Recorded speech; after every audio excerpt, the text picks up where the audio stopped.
High বন্ধুরা। তো এখন টাইম হয়ে গেছে সন্ধ্যে 8টা। তো 8টার সময় আমাদের একটা লোডিং গাড়ি এসেছে। আর এখানে লোডিং হওয়ার কোনো টাইম নেই, যখনই গাড়ি আসবে তখনই আমাদের লোড দিতে হবে। তো চলো গাড়িটাকে প্রথমে দেখাই। এই যে গাড়িটা দেখতে পাচ্ছ, তো এই গাড়িটা আমাদের পুরোপুরি লোড দিতে হবে। আর এই গাড়িটাতে যে নারকেলের বস্তাগুলো লোড হবে, সেই বস্তাগুলো দেখো এইগুলোই। যে কোম্পানির নারকেলের বস্তাগুলো আমাদের গাড়িটাতে লোড হবে, তো সেই কোম্পানির নারকেলের বস্তাগুলোকে আমাদের এইভাবে ঠিক উপরে উঠিয়ে দিচ্ছে। আর যে বস্তাগুলো আমাদের উপরে উঠিয়ে দিচ্ছে, এই বস্তাগুলো খুবই ভারী, 60 কেজি থেকে 90 কেজি পর্যন্ত আছে।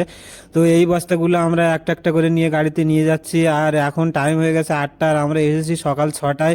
তো সারাদিন কাজ করতে কতটাই না কষ্ট হচ্ছে, তার মধ্যে দিয়ে আমি আপনাদের ভিডিও বানিয়ে কিছুটা দেখানোর চেষ্টা করছি। তো আমাদের গাড়িটা প্রায় প্রায় লোড হয়ে গেছে, তো আর অল্প কিছু বস্তা বাকি আছে, এই বস্তাগুলোই লোড দিতে হবে। তো এখন আমাদের গাড়িটা পুরোপুরিভাবে কমপ্লিট হয়ে গেছে। তো দেখা হচ্ছে অন্য কোনো ভিডিওতে অন্যভাবে। তো ভালো থেকো, সুস্থ থেকো।